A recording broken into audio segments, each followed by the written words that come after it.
L'actualité se renouvelle sur votre chaîne. Bonsoir, les titres du journal. Les systèmes d'information géographique sont célébrés ce 17 novembre. Mais savez-vous ce que c'est? Ils servent à l'analyse spatiale, l'aide à la décision, notamment pour l'aménagement du territoire. Plus de détails à propos dans ce journal. Est prématuré tout bébé qui naît avant le thème de la grossesse, soit 37 semaines d'aménorrhée.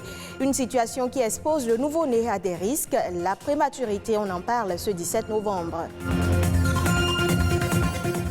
Forte expansion du métier d'éleveur d'escargots, une activité à laquelle beaucoup de jeunes s'adonnent, surtout en période de pluie. Comment se porte ce secteur d'activité?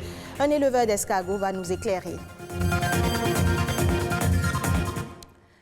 Les SIG, en avez-vous jamais entendu parler? Sinon, il s'agit des systèmes d'information géographique. Ce sont des cadres scientifiques pour la collecte et la visualisation de données géographiques. Ils nous aident à prendre de meilleures décisions. Quelle différence les SIG apportent-ils à notre société? C'est la question à laquelle va répondre cet élément réalisé dans le cadre de la Journée mondiale des SIG, célébrée ce 17 novembre.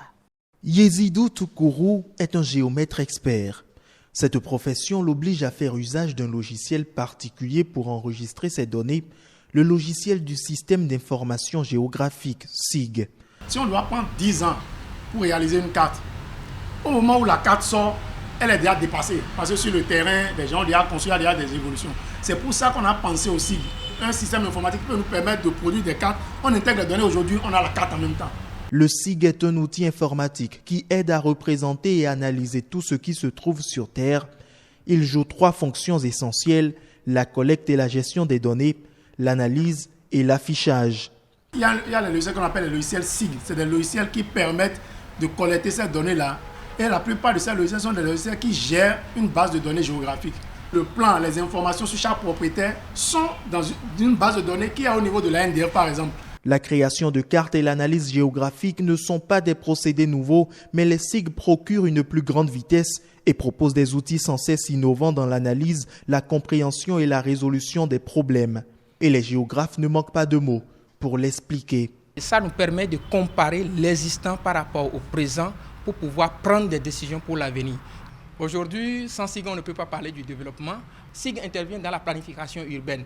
Et je ne vois pas quel État dans le monde entier qui peut se développer sans la planification urbaine.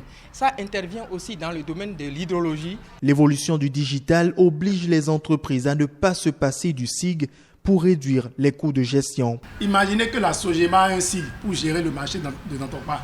On n'a plus besoin d'envoyer chaque fois des agents aller dans les hangars, dans les boutiques pour dire payer. On sait déjà ce que chacun doit. On sait combien de commerçants nous avons dans le marché.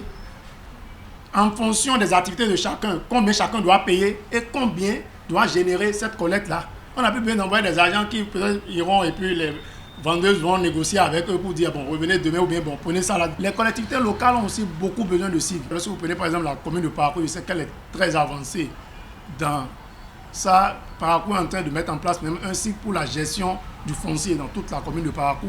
Aujourd'hui, les SIG représentent un marché de plusieurs milliards d'euros dans le monde et emploient plusieurs centaines de milliers de personnes. Les SIG sont enseignés dans les écoles, les collèges et les universités du monde entier. Chaque jour dans le monde, madame, monsieur, un bébé sur 10 naît prématuré.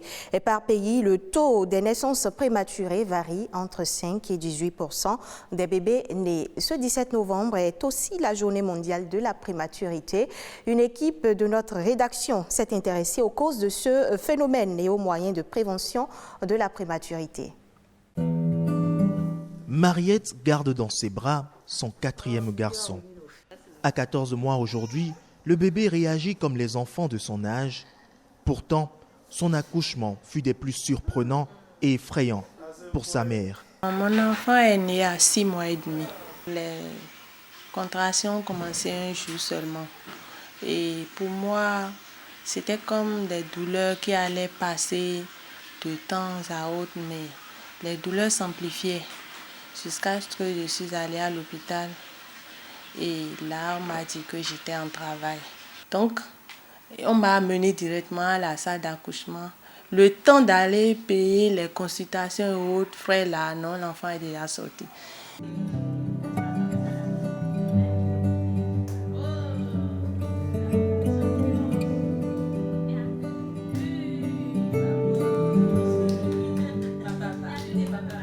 Il était tellement petit, tellement fragile. Ouais, et puis, c'est qu'il y avait l'oxygène, son visage, les appareils sont branchés un peu partout au pied. C'était des temps vraiment durs, donc, et inoubliables. Inoubliables. Chaque fois quand je pense à tout ça, je rends grâce à Dieu, je suis dans la joie. Mais qu'est-ce qui a causé cette naissance de l'enfant avant sa maturité? À ce jour, difficile pour Mariette de répondre à cette question. Les sages-femmes, même les docteurs, eux-mêmes, ils n'ont pas compris. Ils me disent que c'est à cause de telle chose pour que je puisse prendre des dispositions. Ils n'ont pas pu identifier la raison véritable. Un accouchement avant la 37e semaine non élucidé à ce jour. Le cas est-il atypique? Pour les spécialistes de la santé, plusieurs circonstances peuvent favoriser l'accouchement prématuré. Les causes maternelles comme l'âge de la mère en dessous de 18 ans ou supérieur à 35 ans, les maladies chroniques comme l'hypertension, le diabète, l'anémie et même le paludisme avant ou pendant la grossesse. Mais ce n'est pas tout. Et il y a aussi la pauvreté. La pauvreté, c'est l'une des causes de prématurité parce qu'une maman qui est pauvre, elle mange moins bien, elle vit dans de moins bonnes conditions. Et les femmes, par exemple, pendant la grossesse, le col ne se ferme pas pour pouvoir garder le fœtus à l'intérieur.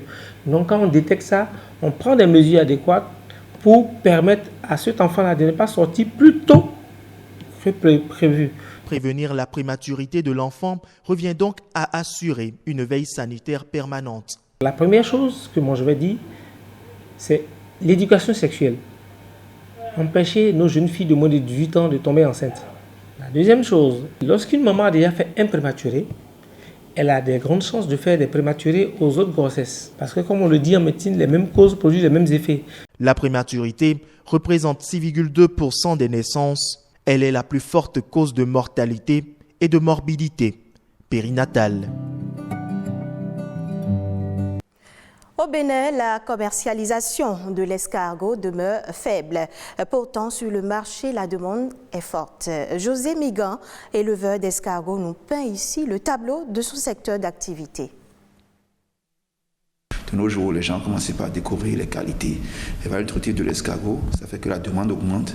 La preuve, c'est que sur le marché, lorsque tu vas pour avoir une quarantaine d'escargots, aujourd'hui, de gros escargots, il faut tourner autour de 20-25 000. Pour le gros, lorsque tu vas dans les supermarchés, le petit sachet qui contient à peine 250 grammes te coûte 5 000 et quelques. Mais l'offre n'accompagne pas assez. Et il y a aussi le fait que les exportations s'y mêlent aussi, parce que les gens demandent des escargots du Bénin, on essaie d'envoyer, même si c'est en telle quantité, ça sort quand même. Il ne faut pas décourager, ça c'est intéressant. Il faut encourager la production pour que ça puisse marcher. Parce que tu es là, il faut que les terrains s'adaptent à ça, il faut remplir telles conditions, il faut s'y adapter. Il faut que tu as moulé dedans d'abord les débuts, bien même que tu as une formation, c'est pas facile. Mais lorsque ça arrive, ça s'installe et que les trucs sont intéressants pour de bon, quand ça prend, c'est bon, il n'y a plus de soucis. On tourne autour de 100-200 kilos. Par an. Ce n'est pas suffisant. Vu la demande, ça ne suffit pas. Si on s'intéresse à ça, si on l'organise, on planifie, on ne parlera pas dans ces thèmes-là, parce que le produit sera disponible et chaque fois, le cycle sera continuel. On sortira chaque fois au fur et à mesure. Et puis c'est établi, et puis c'est bien. Mais c'est un élevage qui dure un peu sur le temps. Ce n'est pas des élevages à cycle court, comme les poulets, les cailles, les canards, non.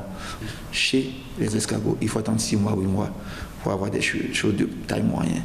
En 6 semaines, je dis, les poulets, tu as déjà des poulets de 2 kg, 2 kg 5, 3 kg. Chez les escargots, pour avoir 350 grammes, il faut attendre 6 mois.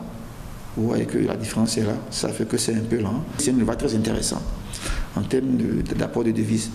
Parce que les escargots ne vendent pas grand-chose, leur ration alimentaire ne coûte pas aussi cher, des herbes grasses, il faut suffire d'avoir la connaissance, de savoir ce qu'ils mangent, d'améliorer un peu les résidus alimentaires, les fruits pourris, des trucs comme ça.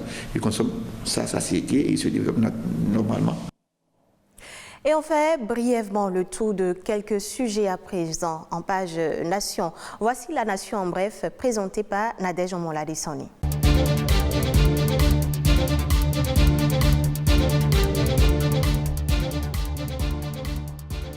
La zone industrielle de Glodjibé accueille une nouvelle industrie.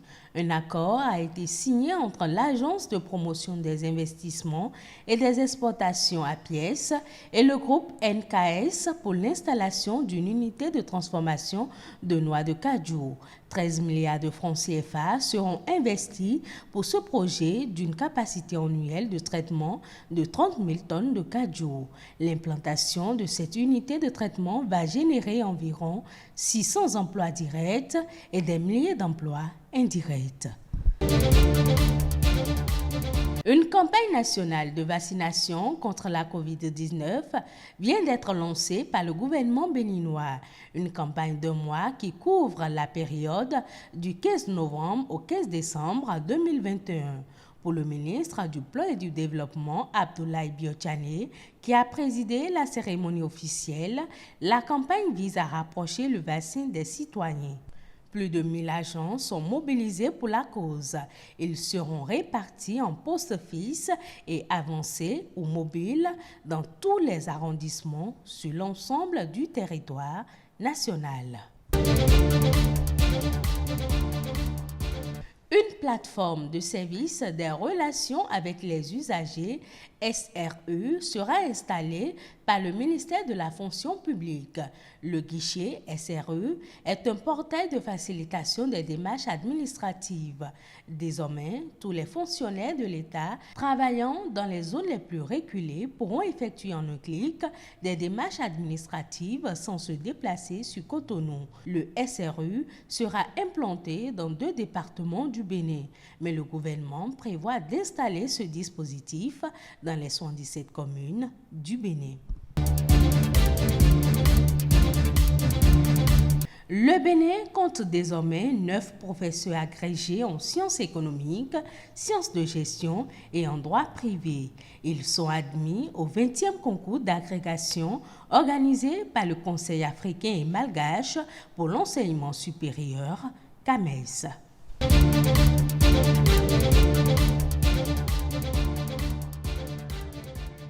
Pays le plus peuplé d'Afrique, le Nigeria peine à vacciner sa population contre le Covid-19. Il n'a réussi à administrer que 46% des vaccins qu'il a déjà reçus.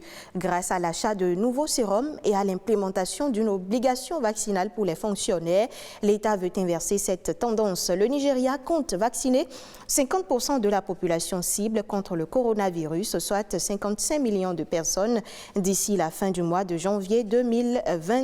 Ceci pour atteindre l'immunité de groupe contre la maladie. La nouvelle campagne de vaccination accélérée est prévue pour démarrer le 20 novembre prochain.